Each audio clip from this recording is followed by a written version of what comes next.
Vamos falar desse assunto hoje, que eu acredito que seja um assunto que ainda é muito, vamos dizer assim, pouco falado no nosso meio.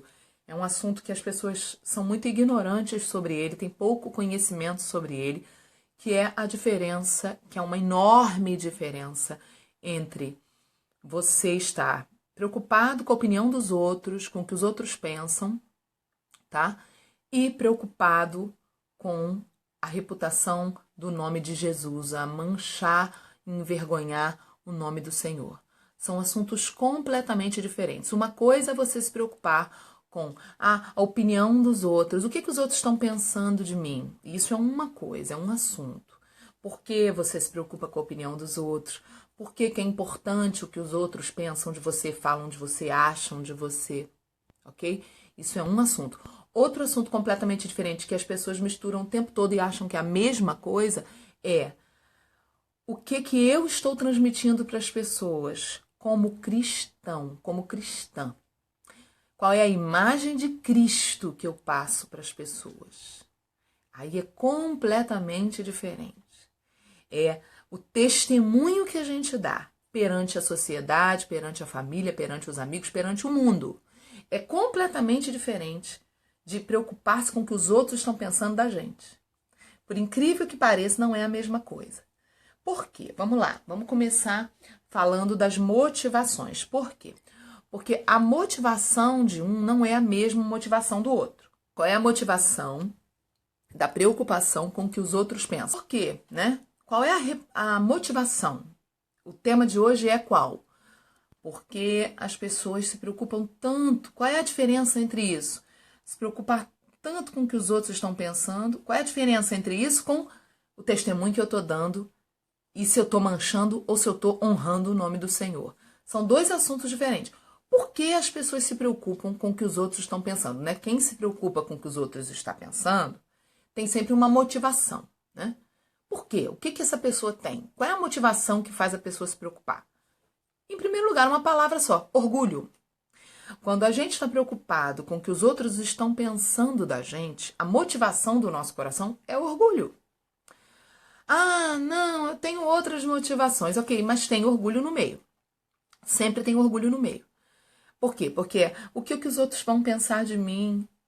Ah, eles vão achar que eu sou derrotado, vão achar que eu não tenho êxito na vida. Isso é orgulho.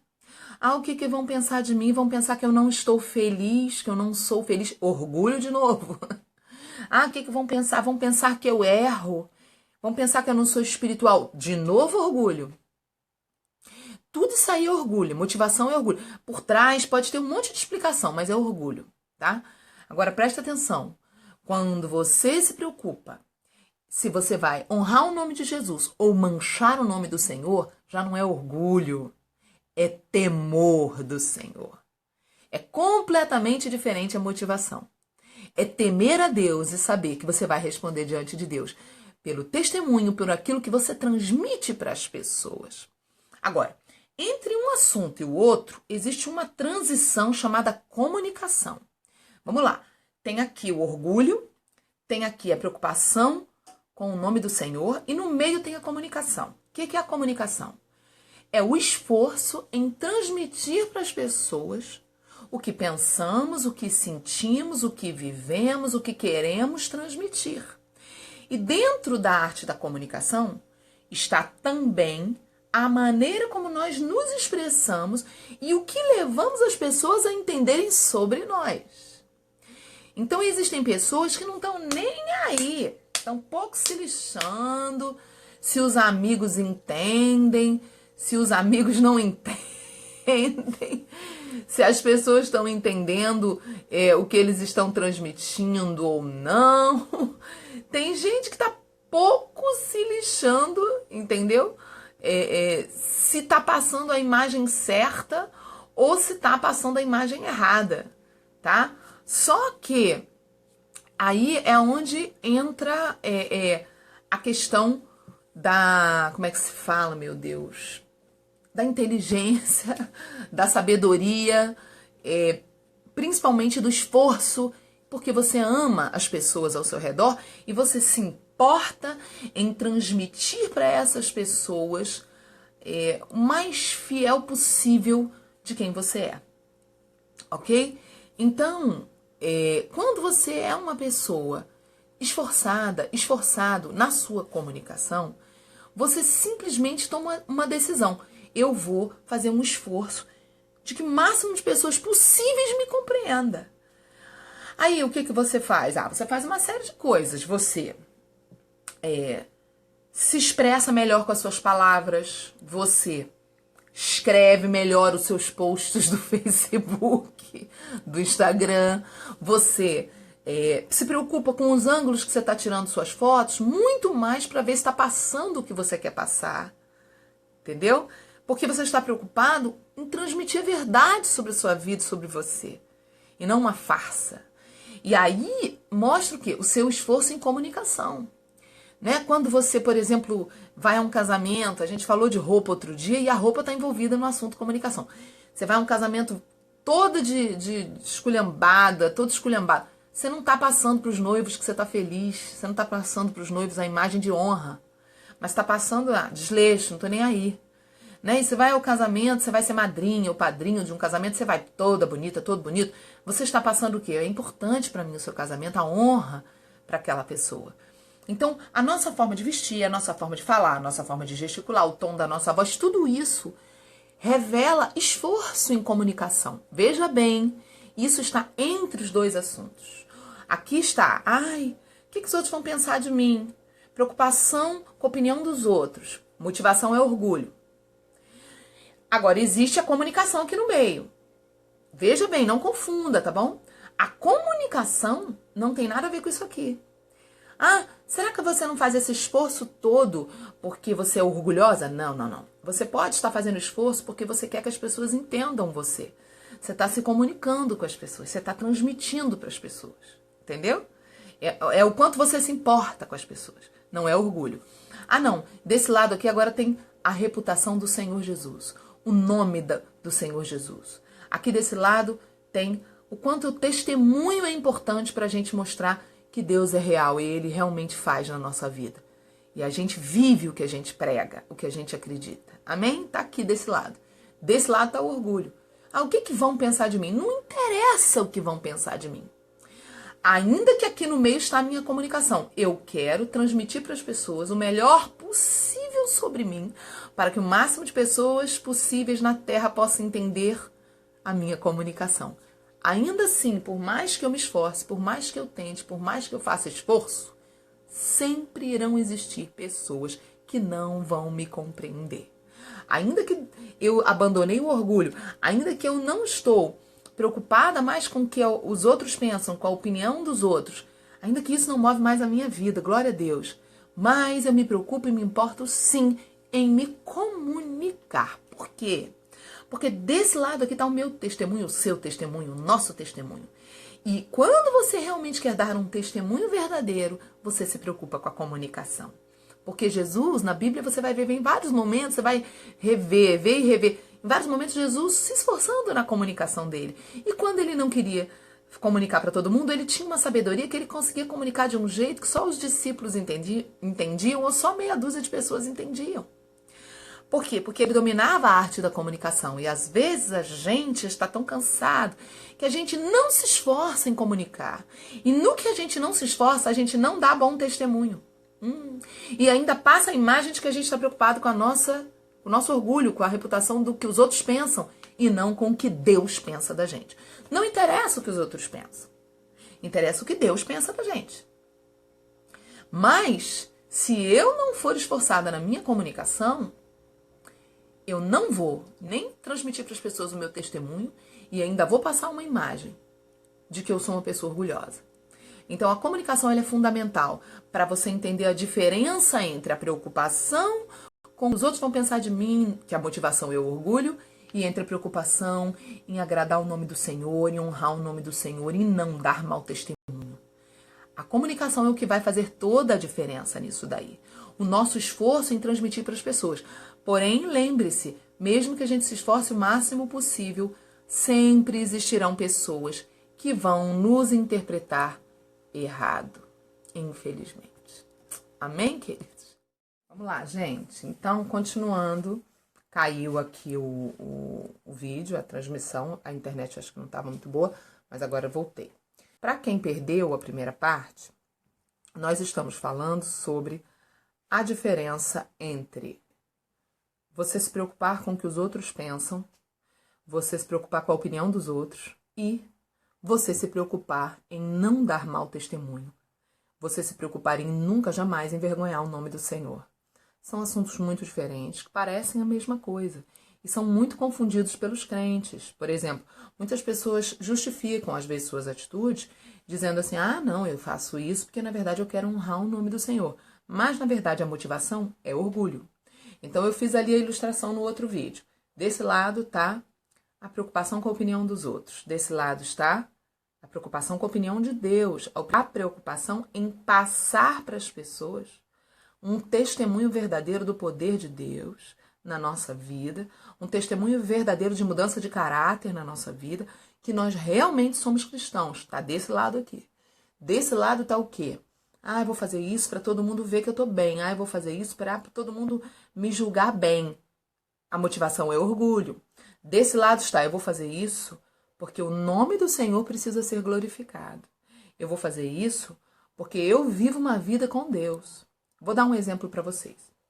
Certa vez eu conheci um casal que uma situação terrível aconteceu com eles. Eles estavam morando num local assim perto de um morro.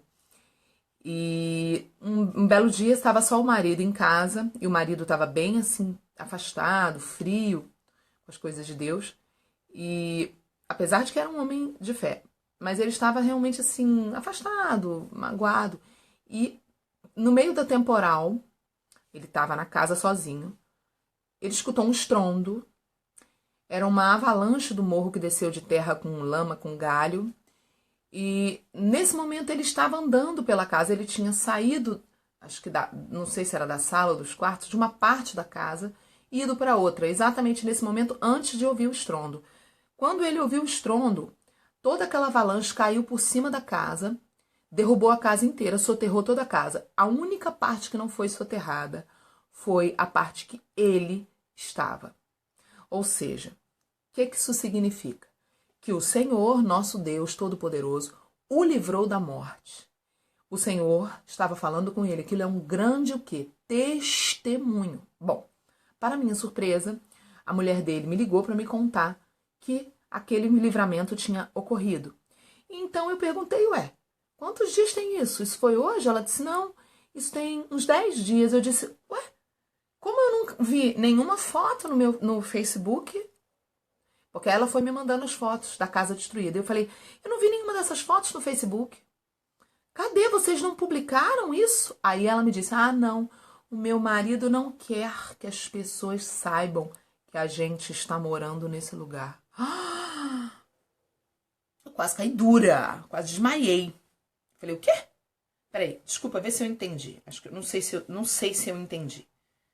Deus deu um livramento de morte pro seu marido. Deus livrou você de ficar viúva. Deus livrou seus filhos de não terem o pai. E, no entanto, ele está mais preocupado com a reputação da opinião alheia. Ele está mais preocupado com o que os outros pensam dele, com o que os outros vão dizer dele. E não está preocupado em glorificar o nome do Senhor. Então, assim são muitas pessoas. Cristãs, porque essa era uma família cristã. Bom, onde que eu estou querendo chegar com vocês? Eu estou querendo mostrar para vocês que existem milhares de pessoas assim no nosso meio. E que confundem tudo. Como eu falei no outro vídeo, vou repetir. Isso não anula a importância do esforço da comunicação. Porque o esforço de comunicação é justamente usado na Bíblia por Jesus e por vários dos discípulos para mostrar para as pessoas, para falar com as pessoas. Entendeu? Do evangelho, da vida com Deus, o esforço da gente se comunicar. Às vezes a gente não quer se esforçar para se comunicar, para transmitir o nosso melhor para as pessoas, e aí nós somos confundidos com pessoas orgulhosas. Entendeu? Então temos que nos esforçar. Amém? Isso é muito importante. E temos que fazer não para o homem, não pelos outros, não nos preocupar com o que os outros estão pensando. Temos que fazer preocupados com o que Deus está pensando, se aquilo está agradando a Deus ou não. Amém? Vou começar a ler as perguntas e vou ver. Camila, Sara, você disse tudo, a maioria das vezes estou preocupado com o que os outros pensam. Não sei como mudar. Nunca sei se estou fazendo certo, se estou sendo como Jesus na terra. Vamos lá. A coisa mais importante é você pensar nele. Senhor, isso é do seu agrado? Conversar com ele. Senhor, isso é o que o Senhor quer de mim? Aí você vai ter a orientação dele, você vai ter o direcionamento dele. Sabe, por exemplo, você imagina, no dia que Jesus me chamou, vou te dar agora o meu testemunho, Camila, porque eu acho que vai valer para todo mundo também. O dia que Jesus me chamou para começar a contar o meu testemunho nos lugares que eram de mídia, quando Jesus me disse, quero que você publique o que eu fiz na sua vida, a transformação que eu fiz na sua vida. Bom, eu já tinha anos de convertida, por isso é muito importante que uma pessoa nova convertida, novo convertido, não saia dando o seu testemunho, contando. Muitos pastores, principalmente quando um testemunho é muito impactante, querem logo colocar a pessoa no púlpito. Querem logo que a pessoa comece a dar o testemunho na igreja e nas igrejas, sair por aí. Tem gente que começa até a fazer agenda e fazer dinheiro. Gente, pelo amor de Deus. O perigo é justamente por quê? Porque precisa consolidar a vida, consolidar a história, consolidar o próprio testemunho. Virão milhões de lutas, milhões de desafios pela frente. Eu fui subir no altar para dar meu testemunho, eu já tinha mais ou menos 5 a 6 anos de convertida. Entendeu? Então não é assim. Quando Deus me chamou, eu já tinha mais de 6 anos de convertida. Quando ele me chamou, por exemplo, para dar meu testemunho na mídia. Entendeu? E que testemunho ele pediu? Não é para dizer, olha, eu me converti. Não, era para dizer o seguinte, gente, eu sou ex tudo de ruim. Eu só não fui prostituta porque eu nunca cobrei, mas eu era um comportamento igualzinho de uma mulher do mundo, uma prostituta, uma mulher da vida. Tinha um comportamento promíscuo, era uma mulher que não ficava sem vida promíscua, tinha problemas sérios na área de promiscuidade, sexualidade errada. Aí imagina você dizer isso, né? Ex-ninfomaníaca, ex-obcecada por sexualidade. Hoje sou uma mulher que faço abstinência há mais de 15 anos. Não beijo um homem há mais de 15 anos, quer dizer... Você pode imaginar como é difícil você dar um testemunho desse? Por quê? Porque se você estiver preocupado com isso aqui, ó, a opinião dos outros está aqui está a opinião de Deus. Ah, o que os outros vão pensar? Aí eu não ia para televisão, eu não ia para um rádio, eu não ia para uma revista, nunca iria falar aquilo que Deus me mandou falar, entendeu, Camila? Então, assim, é muito sério, Camila, a gente entender a direção de Deus, sabe? Não falar por falar, mas falar porque a gente entendeu o que Deus quer, que a gente compartilhe aquilo. Hoje eu faço aquilo que o Senhor mandou eu fazer. Eu conto para as pessoas na medida do que o Senhor me mandou contar. Amém? Robson Roberto. Devido à vida promíscua que eu levei hoje, temo, receio de pregar a palavra. Falar sobre Deus com medo do que os outros vão pensar de mim. Aprontou a vida toda, olha lá, aprontou a vida toda e agora quer falar sobre Deus. Pronto, você falou exatamente o que eu acabei de dizer, Robson. Para você fazer isso, dar o seu testemunho, Robson, sem se preocupar com isso, não faça isso agora, não está na hora. Você não está pronto, Robson. Quando você estiver pronto, você vai se sentir 100% preparado para isso. Você não vai ter essa preocupação. Quando você estiver pronto, você vai se sentir convicto em relação a isso. Você vai falar, nossa, eu tô pronto, eu não tô nem aí com o que os outros estão pensando. Vai chegar esse momento, Robson. Não force a barra. Gente, não forcem a barra. Eu vejo muitos pastores manipulando suas ovelhas. Você tem que contar. Se você não contar, você não está glorificando o nome do Senhor. É diferente do testemunho que eu acabei de contar de uma casa que sofreu uma avalanche e Deus livrou o cara da morte. É diferente de você abrir coisas íntimas do seu passado. Entendeu? Nós temos que começar a ter relacionamento com Deus. Entendeu? Hoje eu estava lendo um artigo que me fez algo muito profundo no meu ser, sabe? Jesus falou profundamente comigo lendo um artigo sobre nutrição. E o artigo falava sobre o engano da comida pronta. O engano da comida que vem pronta, vem enlatada. Esse engano, o artigo falava sobre quando o mundo começou com a modernidade, o mundo começou com essa coisa moderna de fabricar comida pronta, quantas doenças surgiram no mundo, porque a comida pronta vem com muitos conservantes, muitos produtos químicos e muitas doenças nasceram daí. E falando, né, o quanto isso trouxe problemas de saúde para a humanidade, o quanto os conservantes tem dentro, muitas vezes, de uma comida pronta. E como isso foi um engano para as pessoas de que a vida ia ser mais fácil, de que tudo ia ser mais fácil, e como isso trouxe muito mais problema para as pessoas, ao mesmo tempo que as pessoas pensavam, eu vou economizar tempo, eu não vou ter que cozinhar, mas isso mata as pessoas mais rápido, então as pessoas podem economizar tempo aqui, mas perdem tempo lá na frente porque morrem mais cedo. E na hora que eu estava lendo, Jesus falou comigo. Gente, na hora que eu estava lendo, eu ouvi a voz do Espírito Santo dizendo assim, Sara, assim como tem um engano da comida pronta, tem um engano da vida espiritual pronta. Tem um engano da salvação pronta. Tem um engano de um evangelho que você não precisa fazer nada. De um evangelho pronto, no sentido não do sacrifício, porque o sacrifício é perfeito, pronto, perfeito. Mas num evangelho pronto no sentido de que você não tem que fazer nada. De que você não tem que carregar a sua cruz. Quando Jesus diz que a gente, enquanto viver, dia após dia, tem que carregar a nossa cruz. Ele diz, quem quiser, Mateus 16, não é isso, gente? Deixa eu ter certeza. Jesus falou, ó, Mateus 16, vai, gente, é muita coisa na minha vida. 24 e 25, vamos ver se não é aqui, ó. Então disse Jesus aos seus discípulos, se alguém quiser vir após mim, negue-se a si mesmo, tome a sua cruz e siga-me. Porque aquele que quiser salvar a sua vida, perdê-la-á. Quem perder sua vida por amor de mim, por minha causa, achá-la-á. Que adianta o homem ganhar o mundo inteiro se perder a sua alma? O que o homem poderá dar em troca da sua alma, em recompensa da sua alma, né? Como pagamento para ter a salvação da sua alma. Então existe enquanto eu lia o artigo, Deus falou para mim, né? Existe essa coisa da salvação enlatada. Igual a comida pronta, existe a salvação pronta. Onde as pessoas, elas têm uma vida religiosa e não de relacionamento com Deus. Elas não querem orar, elas não querem se relacionar com Deus diariamente, mas elas querem ir na igreja, bater ponto e que Deus faça tudo e que tudo fique do jeito que elas pensam, mas elas não querem ouvir Deus. Deus, o que o Senhor quer que eu faça? Qual é a tua vontade para a minha vida? O que queres que eu te faça, Senhor? Me dá direcionamento, Deus.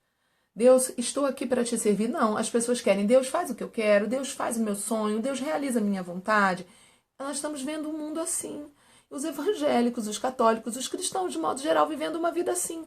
Uma vida onde a pessoa quer que Deus vai com ela no sonho dela. A pessoa não vai com Deus no sonho de Deus, no projeto de Deus. A pessoa quer que Deus segue ela, quer seguir ele, mas não quer seguir a Deus.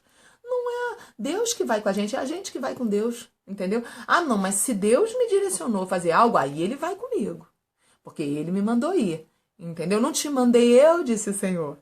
Né? Tenha bom ânimo, eu sou contigo por onde quer que andares. Mas ele mandou a gente ir. Agora, vai fazer o que Deus não mandou. Vai fazer o que você quer para você ver onde você vai parar. E hoje existe o quê? Uma salvação pronta, uma salvação enlatada, uma comida pronta, uma salvação pronta. As pessoas não estão se esforçando para ter um relacionamento e ouvir a voz de Deus. Elas querem que o pastor diga o que fazer. Elas querem que o discipulador diga o que fazer. Elas querem um evangelho pronto. Elas querem direções prontas. Não, não é isso que Deus quer da gente. Deus quer que a gente aprenda a falar com Ele. Amém, gente? Vou ler aqui. É brabo o negócio. O negócio tá brabo. Manda perguntas para mim se vocês têm alguma dúvida sobre esse assunto, tá? Porque isso aqui é um assunto muito sério, entendeu? Realmente a gente precisa aprender a diferença entre se preocupar com o que os outros pensam, com a opinião dos outros e se preocupar em dar um testemunho bom. Que tal a gente falar um pouco agora sobre por que as pessoas dão mau testemunho? O que vocês acham? Por quê? O que acontece, né? A Kelly, estou passando por um momento terrível, por eu fazer a minha vontade e não esperar. Exatamente. Pastora, você ficou 6 anos sem dar seu testemunho porque naquela época você tinha medo do que os outros iam pensar?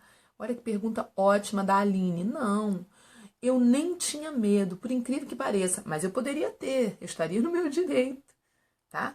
Mas não era por isso, era porque os meus pastores muito sábios e prudentes diziam para mim, você não está pronta. Eu cantava no secular porque eu tinha contratos. Eu era obrigada a estar ali. Entendeu? Então, eu não estava pronta, eu não podia me dedicar 100% ao Senhor. Tinha várias áreas da minha vida que eu não tinha rompido ainda. Muitas pessoas pensam que quando a gente se converte, a Bíblia diz que tudo se fez novo, nova criatura é. Em segundos eu sou nova criatura, mas as pessoas não levam em consideração em que área do meu ser eu me tornei uma nova criatura. Nós não somos só feitos de corpo, nós somos um espírito, possuímos uma alma e moramos em um corpo. Nós somos 3 coisas. Ou seja, quando a gente nasce de novo primeiro no nosso espírito, diariamente a gente é transformado na alma e no corpo diariamente. Ou seja, o seu espírito mudou, mas a sua alma e o seu corpo ainda precisam mudar. Ou seja, instantaneamente o seu espírito é transformado, mas a alma é diária e o corpo é diário. Entendeu agora? Então, tem áreas da nossa vida que na hora que você se converteu, elas não se transformam instantaneamente. O que acontece com muitas pessoas? A pessoa tem 1 mês de convertida, 6 meses de convertida, tem milhões de áreas na alma e no corpo que não foram mudadas. Mas no espírito tudo se fez novo. Aí o pastor bota a pessoa para dar testemunho. E aí você vai ver aquelas histórias de gente que sobe para dar testemunho e fala com saudosismo do passado. Começa a falar, quando eu fazia tal coisa. Não é bonito, não é verdadeiro, não passa que a pessoa se transformou. Passa o quê? Passa a imagem de que a pessoa está com saudade lá do mundão. E o que a Bíblia diz? Que você não pode pôr a mão no arado e olhar para trás. Porque a mão no arado significa o quê? A mão no trabalho do Senhor. Entendeu? Você não pode pôr a mão no arado e olhar para trás. Você não pode começar a trabalhar para o Senhor e olhar para trás. Você tem que pôr a mão no arado, o arado, né, de arar a terra é um trabalho, a obra de Deus, e nunca mais eu olho para trás. Acabou. Enquanto você não se sente assim, não suba num altar para dar testemunho. Por quê? Porque você ainda está em processo de transformação. Enquanto você ainda faz, ai, que saudade do mundo, ai, que saudade de fazer uma coisa errada, ai, que saudade, ainda está no seu coração o desejo de olhar para trás. Você ainda não está vivendo o que está aqui, ó, em Lucas, capítulo 9, verso 62. Jesus disse: ninguém que lança a mão do arado e olha para trás é apto para o reino de Deus. Ninguém que põe a mão na obra de Deus, começa a trabalhar para Deus, servir a Deus, e olha para trás, ai, que saudade, ai, o mundo, ai, será, ai, poxa, eu não acredito que eu deixei aquilo ali. Essa pessoa, Jesus disse, não está apta para a obra dele. Ou seja, não pode subir no altar para pregar, para dar testemunho, para cantar, para ministrar.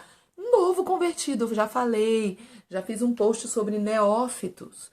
O que é o neófito? É um novo convertido. Não se pode colocar a pessoa como no altar quando ela é neófita, neófito. É muito sério, gente, entendeu?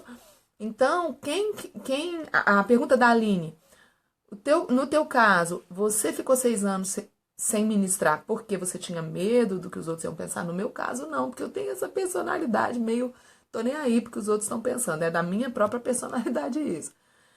Não que eu nunca tenha tido preocupação, porque eu tive sim e já fui muito tratada, mas eu sempre tive essa personalidade muito extravagante. Agora, no meu caso, eu vou te falar, era o zelo dos meus pastores. Agora, Aline, tem mais uma coisa importante para acrescentar aí, na sua pergunta. Os meus pastores também me ensinaram a seriedade do altar. E aí é inevitável eu falar um pouco sobre a seriedade do altar quando a gente fala desse assunto. Por quê?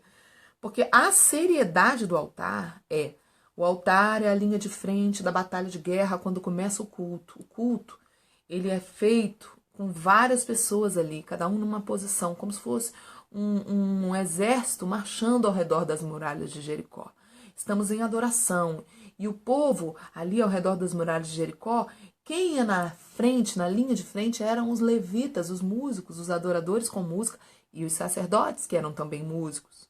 E ali eles iam puxando a adoração, que é hoje a mesma função do Ministério de Louvor em uma igreja. Quando eles deram todas as voltas e eles deram aquele grande brado, aquele som, aquele poder do som no mundo espiritual, do louvor, as muralhas de Jericó ruíram, caíram. Assim também representa hoje nas nossas vidas a conquista das nossas igrejas nos territórios onde estamos com igrejas fundadas. Estamos ali, o louvor da nossa igreja, ele está ali para fazer resistência, fazer guerra espiritual e derrubar as muralhas do inimigo que estão vindo contra o povo. É isso que Deus quer que a gente faça. Só que quem estava na linha de frente no louvor das muralhas de Jericó ali não era criança que não tem nem maturidade para saber o que está fazendo, não era adolescentezinha que acabou de se converter super insegura, doida para dançar para todo mundo ver ela como ela é bonita, mexendo o cabelo. Não estava ali um irmão que acabou de converter, mas que toca bem, então por isso está no altar. Não estava ali uma pessoa despreparada, eles eram todos preparados. Então os meus pastores me ensinaram que enquanto eu cantava no mundo, eu não podia pôr a mão ali no lugar santo do Senhor, porque a minha boca saía uma música que não era de adoração a Deus. E eles me ensinaram, não pode da mesma fonte sair da água doce e água amarga. Você precisa parar para um dia então subir no altar, porque isso vai fazer com que você seja santa e o diabo não vai te retalhar. Quando você sobe no altar com brecha, com legalidade, o diabo te marca e aí você começa a sofrer várias retaliações. Porque o altar é o lugar que o diabo, antes de ser diabo, estava. Porque ele era ministro do altar de Deus e ele odeia o povo do altar. Então os meus pastores me ensinaram isso. O povo mais perseguido da igreja é o povo do altar. Eles me diziam, você só suba quando você largar o teu trabalho secular. Porque é muito perigoso para a sua vida. E eu aprendi isso. E eu não subia no altar enquanto eu não larguei o trabalho da música do mundo. Quando eu larguei a música do mundo, então eu fui consagrada e subi para ministrar no altar, como ministra de louvor ali. Comecei como back vocal, humildemente, mas antes de largar o trabalho secular, eu já trabalhava em vários setores da igreja, já servia em vários outros departamentos da igreja, porque o serviço do Senhor está sempre ali precisando de ajudadores, amém? Porém, não num lugar exposto aonde a minha cara aparecia, aonde o público me via, aonde envolve o quê? Testemunho. Então esse é que é o problema. Você pode servir a Deus em vários lugares dentro da igreja, mas o altar e o lugar de exposição, ele envolve a nossa reputação e o nosso testemunho. E esse é que é o problema. O assunto que nós estamos falando aqui envolve o quê? A diferença entre, desse lado, o que os outros vão pensar de mim. Eu estou preocupada com o que os outros vão pensar de mim. E, desse lado, o que os outros estão vendo sobre a minha vida com Deus. O que eu passo para as pessoas é, de fato, uma verdadeira conversão, uma mudança de vida? Ou eu só envergonho o nome do Senhor? Entenderam a diferença? Isso tudo não anula a importância do nosso esforço em comunicar, em nos comunicarmos com as pessoas, em passar para as pessoas o que queremos passar da melhor maneira possível. Então, não é errado você se arrumar, você passar uma maquiagem para estar bem num vídeo, você se preocupar em estar com o cabelo bonito numa foto. Não é errado, ainda que eu, particularmente, tiro foto sem maquiagem, com cabelo estrambelhado, de bob. Por quê? Porque eu não estou vivendo minha vida preocupada o tempo todo com o que os outros estão pensando. Eu sou livre, porque Jesus me libertou. Porém, eu me preocupo sim em ter uma vida de cruz, em ter uma vida de santidade, porque desse lado está a minha reputação ligada ao nome do Senhor, e desse lado está a reputação preocupada com a opinião dos outros, com o que os outros vão pensar. Eu não estou aí para o que os outros vão pensar, mas eu estou aí para o que Deus está pensando. Eu estou aí se Deus está me aprovando. Eu estou preocupada sim se eu estou agradando o Senhor ou desagradando ao Senhor. Então são coisas completamente diferentes. Desse lado a motivação o que vão pensar de mim? Será que vão pensar que eu sou uma derrotada? Orgulho é a sua motivação. Você é orgulhosa, orgulhoso. Mas desse lado está o temor do Senhor, que é o princípio da sabedoria. Meu Deus, ai de mim se eu te envergonhar. Ai de mim se através de mim alguém tropeçar. Ai de mim, Jesus, se eu não for canal de restauração. E se eu me tornar um canal de destruição. Entenderam? Então isso é que é muito sério. Eu quero contar para vocês um testemunho que eu acho que vai abençoar todo mundo. Certa vez, há muitos anos atrás, eu ainda cantava no mundo e eu era convertida, mas eu cantava no mundo. Eu estava sofrendo porque eu queria sair do trabalho secular, mas eu tinha contratos e eu tinha que esperar o tempo que Deus iria me libertar daquele trabalho. E Deus realmente encerrou um belo dia os meus contratos e eu consegui sair. Minhas irmãs também me apoiaram porque elas viram que eu não era feliz ali e tal. E eu consegui sair, graças a Deus. Mas, num período que eu estava ali ainda cantando no mundo, eu conheci muitas pessoas. E numa das viagens do meu trabalho artístico, eu conheci um homem muito bonito, muito charmoso, muito rico. E esse homem me disse que ele era solteiro e esse homem começou a se aproximar de mim e se interessar por mim. E esse homem, a princípio, não era cristão. E esse homem me procurava, me ligava, me procurava, me ligava o tempo todo. E eu comecei a abrir meu coração na expectativa, desde aquela época, né, de ter uma família, de me casar e tal. E aí, esse cara começou a se aproximar, falar muito comigo, me ligar, ele morava em outra cidade, tá? Eu morava numa cidade, ele em outra. E aí um dia ele me ligou e falou assim, olha, eu quero ir ao Rio para te ver. E eu disse, olha, não tem como, porque nesse final de semana na minha igreja vai ter um retiro. E eu estarei indo para o retiro, vai ser um retiro de jovens e eu quero ir. Os meus discipuladores eram os pastores dos jovens da igreja. E aí ele disse, pois eu quero ir para o retiro junto com você. Eu falei, olha, eu não sei nem se tem vaga. E eu duvidei que ele ia, né? Aí eu liguei para a igreja, falei com o pessoal da igreja, só tinha uma vaga no retiro, só tinha uma cama sobrando. E eu liguei para ele e falei, você liga correndo e você fecha lá e você faz seu depósito, porque tem que pagar, porque tem cada quarto, né, no lugar é pago, e a gente, né, tem que fazer tudo certinho. Ele ligou, pagou, comprou a passagem e foi pro retiro, para minha surpresa. Imagina as minhas amigas, quando chegou aquele homem, ele era milionário, bonito, chiquérrimo, a minha cara, né, gente, cá entre nós. Ele chegou lindo, todo de Armani, chiquérrimo, entrou naquele retiro com sapato chiquérrimo da Armani, todo mundo largado de chinelo, e ele de Armani do pé à cabeça. Todas as irmãs que eram minhas amigas da igreja falaram, uau, esse é o seu. Olha, todas querendo me defraudar. E eu, gente, para com isso, eu nem conheço esse cara. E eu tava abrindo meu coração aos poucos, tal. Mas as meninas falavam tanto e eu não tinha ainda revelação sobre defraudação. Eu era muito bobinha ainda, muito burrinha ainda, emocionalmente. Eu sei que naqueles 3 dias eu fui abrindo meu coração, aí acabei me envolvendo com ele. Foi horrível. Por quê? Porque eu me envolvi e me apaixonei por ele. Né? Eu não tive relação sexual com ele, mas eu me envolvi sentimentalmente com ele. Acabei tendo um sentimento muito forte por ele. E quando acabou o retiro, ali naquele final de semana, né? Teve um... não posso esquecer. Teve um momento, teve uma festa durante o retiro. Teve um momento que ele foi me buscar para a festa. E ele tinha várias coisas que eu gostava. Uma das coisas era que ele gostava de dançar. E eu amo dançar. E ele dançava muito bem, inclusive ele era muito classudo, muito chique. E ele foi me buscar na porta do meu quarto, no retiro. E quando eu saí da porta do quarto, ele se ajoelhou e me pediu em casamento. Imagina, aquele homem não me conhecia bem, me conhecia pouco. Eu fiquei muito assustada e falei para ele, olha, eu não sei se é de Deus, a gente precisa se conhecer, mas se for de Deus, eu tô interessada em você, mas calma. Se for de Deus, eu vou aceitar, mas calma. Mas aquilo já estava muito forte, eu já estava envolvida com meu coração, abri meu coração para aquele homem mesmo. E fiquei apaixonada, fiquei envolvida com ele, dançamos a noite toda, ele dançava dança de salão, era uma delícia. Bom, estava ali me divertindo. Quando acabou o retiro, que chegou a semana, ele voltou para a cidade dele.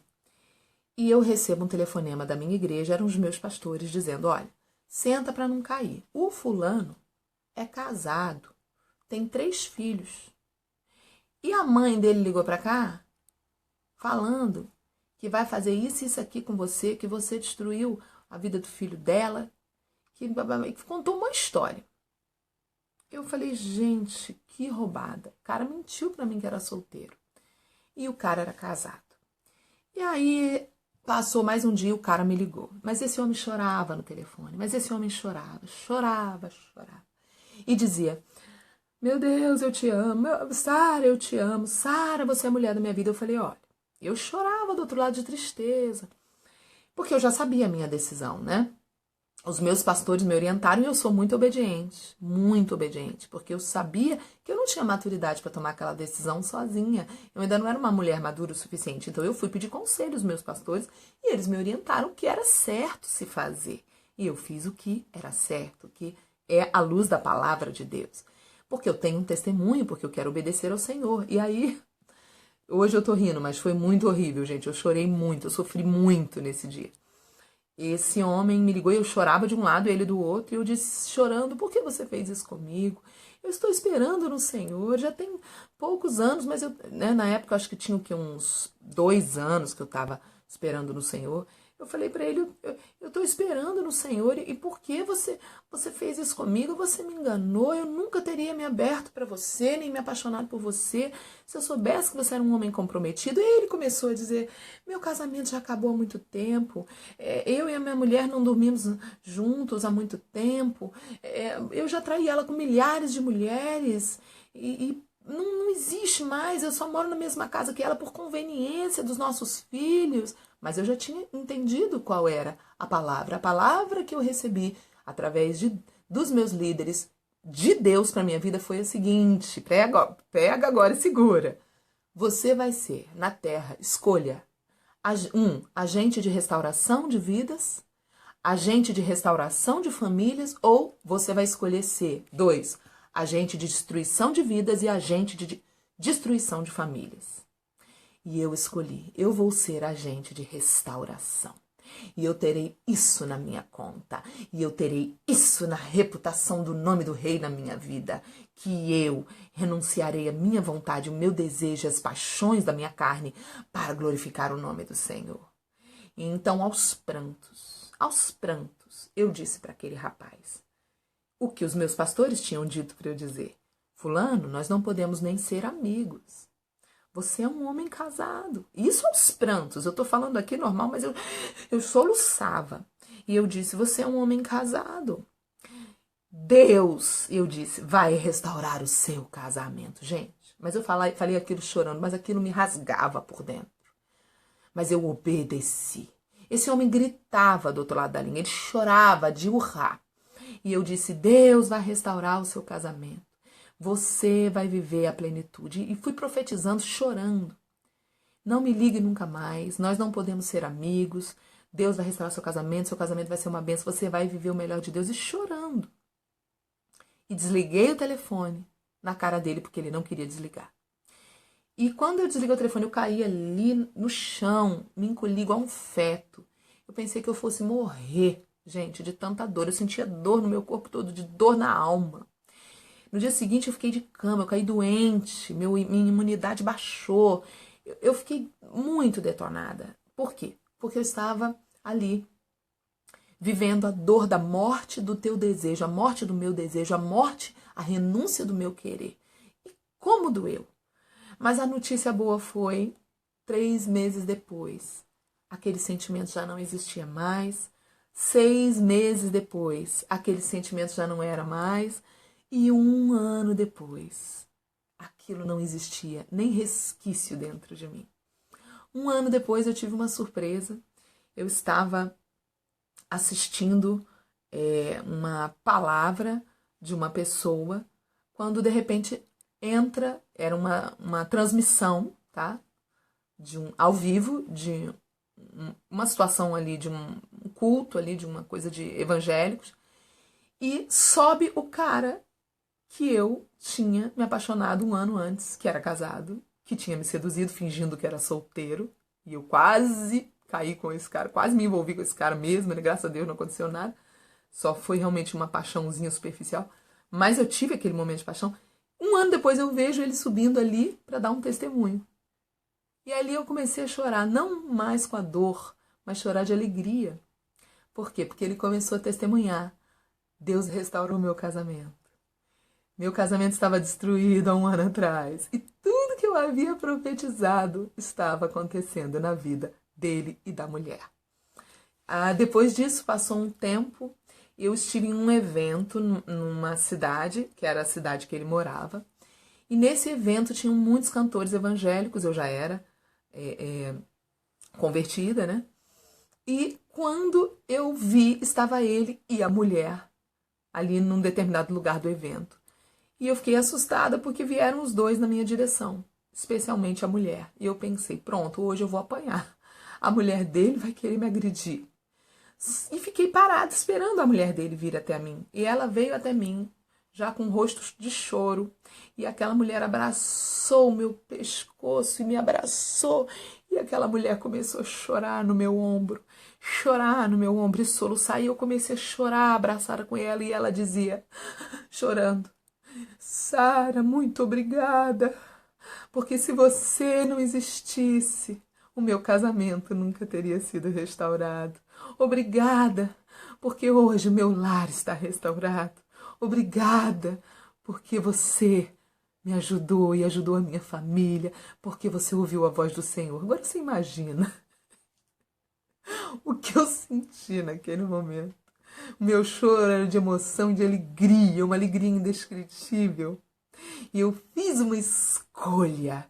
Eu escolhi ser agente de restauração na terra.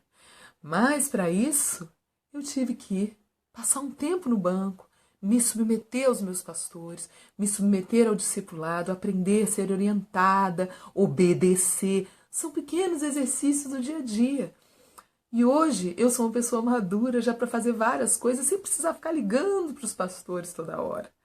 Mas não foi sempre assim. A gente chega na igreja como um bebê e a gente precisa aprender desde o zero. Então, é isso que eu queria contar para vocês. O que é realmente você se preocupar com o nome do Senhor, né? Você acha que na hora que eu tinha que tomar aquela decisão, ou de mandar o cara embora ou de ficar com ele, né? Eu ainda cantava no mundo, não tinha ainda ministério e eu poderia ter ficado com ele, né? Ali, mas de repente veio aquilo muito forte ao meu coração, né? Essa é a vontade de Deus. Quantas pessoas fazem a escolha errada e acabam se tornando agentes de destruição de famílias? E lá na frente vão colher isso, porque não tem como você começar uma família destruindo outra e não querer que lá no futuro venha uma colheita idêntica para você. É claro que o que você plantou, você vai colher. Agora imaginem o meu galardão. Ora, maias. Glória a Deus! Entenderam? Eu plantei, eu vou colher. Vem aí para mim uma grande bênção. Vem aí para mim uma restituição. Vem aí para mim um príncipe maravilhoso que vai me restituir em todas as áreas, porque não vem da minha mão, vem da mão daquele a quem eu pertenço e obedeço. E é isso que vocês precisam entender. Amém, queridos? Deus vai fazer uma grande bênção na vida de cada um que entender esse caminho, o caminho de viver para Deus, o caminho da santidade, o caminho da renúncia, o caminho de não fazer o que você quer, o caminho de obedecer a Deus, o caminho de servir a Deus. Amém? E é isso, queridos. Vamos encerrar por aqui. Foi uma bênção estar com vocês. Eu espero que esse testemunho na parte 4 da nossa transmissão tenha edificado cada um de vocês e que vocês venham realmente viver e experimentar o melhor de Deus na vida de vocês. Amém? Que vocês possam decidir não viver preocupados com a opinião dos outros, com o que os outros estão pensando, mas sim viver preocupados com o que Deus está pensando de vocês. Amém, queridos? Vocês realmente são especiais, porque pelo fato de vocês se interessarem por esses assuntos, já revela que vocês são pessoas diferenciadas, que não estão no caminho do mundo. Vocês querem a porta estreita que Jesus falou, né? Não tem como. Quem quer a porta larga não aguenta nem assistir uma transmissão dessa. Não é verdade, gente? Mas vocês são especiais porque vocês realmente têm o desejo de seguir o caminho do Senhor. E o Senhor vai fazer muito na vida de cada um de vocês. Amém? Que Deus abençoe a todos. Glória a Deus, glória a Deus. Espero que vocês tenham sido abençoados, tá? Manda para mim pergunta. A Priscila, não tenho nenhuma religião, mas acredito em Deus. Isso é pecado? Não, não é pecado. Você precisa entender que Deus mandou Jesus para a terra para ser o Messias que leva o pecado do mundo.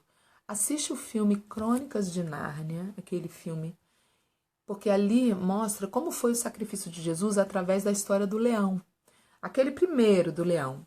O leão representa Jesus morrendo pelo menino que é o pecador. E depois você vai entender o que foi o sacrifício de Jesus. Amém? Você tem que receber Jesus como seu Senhor e Salvador. Você tem que orar entregando sua vida para Jesus. Mesmo que você não tenha religião, você pode crer só em Deus, mas você tem que seguir Jesus e crer na palavra de Jesus, porque Jesus é o Messias. Amém? Sem ele você não tem salvação. Ninguém tem salvação sem Jesus. A salvação é o quê? É a entrada para o céu. É isso que significa salvação. Então você precisa dele. Amém? A Vitória falou assim, Vitória Rocha, eu já passei por isso, pelo testemunho que eu contei. E realmente é a melhor sensação, é a de fazer a vontade de Deus. Não existe nada igual, né, Vitória? Não existe nada igual. É a coisa mais linda quando a gente consegue fazer a vontade de Deus. A Ingrid Joyce, Sara, a tentação é o mesmo que sentir vontade? É, o mesmo. Não sei se vai entender minha pergunta. É exatamente, entendi perfeitamente. Ser tentado e sentir vontade é a mesma coisa, porque você é tentada nas vontades, entendeu? O diabo não tenta o que você não sente vontade. Ele não está conseguindo, né? Agora, justamente passar a vontade. Imagina, Jesus foi tentado no deserto. Jesus estava 40 dias sem comer. A tentação, o diabo falou para ele assim, você tem poder para transformar. O diabo disse, né? Você tem poder para transformar essa pedra em pão. Jesus tinha e o diabo sabia que ele tinha. E Jesus também sabia. Então o diabo ficou falando para ele, tentando ele. Ele estava com fome, ele estava com vontade de comer. Transforma logo. E Jesus fazia assim, ó. Ele transformava aquela pedra em pão. Mas ele resistiu à tentação. Amém? Então é quando você renuncia à sua vontade para fazer a vontade de Deus, é que você venceu a tentação. Ser tentado todo mundo será, até Jesus foi. Mas ser tentado não é o mesmo que cair em pecado. Ser tentado é uma coisa que faz parte da vida. Cair em pecado, não. Nós não temos que ficar caindo em pecado o tempo todo. Pelo contrário, temos que parar de pecar. A Bíblia fala que quem vive na prática do pecado, o tempo todo em pecado, não será salvo. Isso é muito sério, amém? Enfim. Como tirar o costume? Várias pessoas perguntando, Rosângela também, como tirar o costume de se preocupar com o que os outros pensam? Começa a exercitar relacionamento diário com Deus. Começa a exercitar se preocupar com o que Deus pensa. Começa a trabalhar isso, ora no Espírito, ora em línguas e peça ao Senhor que tire de você a insegurança, amém? A Anne Wessel perguntou, você tem quanto tempo de evangelho? De convertida? Em outubro agora desse ano, eu vou completar 20 anos de convertida. Anne, não é uma benção? Glória a Jesus. Um beijo, gente. Que Deus abençoe.